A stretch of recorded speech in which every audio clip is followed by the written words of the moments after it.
Did you know the beach has a history? Yes, indeed. So let's get into it on this edition of History on the Run. Today we're at Good Harbor Beach in Gloucester, Massachusetts, where I was born and raised. And I come back here every year to spend a week at the beach with my family. And it's pretty cool, but that's not how Americans used to do it. Americans have only been going to the beach for about 150 years.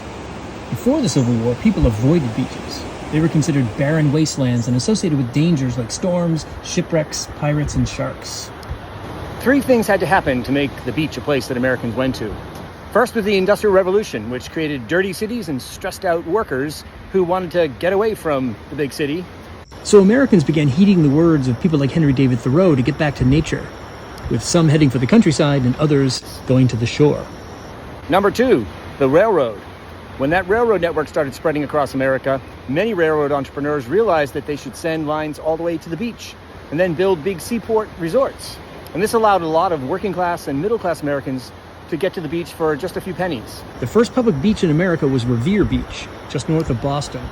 It opened in 1896 and was connected to the city by a railroad. And the third factor was swimming lessons. Most Americans as late as 1900 did not know how to swim.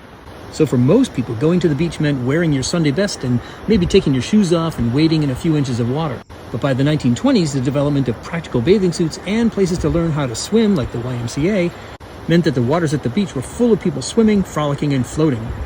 And they've been coming ever since. Now, today's an overcast weekday, so crowds are small, but on sunny days, you'll see thousands of beachgoers. Here's a photo from earlier in the week.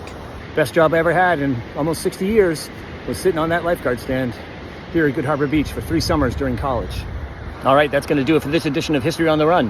Hope you enjoyed it, and if so, click like, and also hit follow to keep up on all things history. Thanks.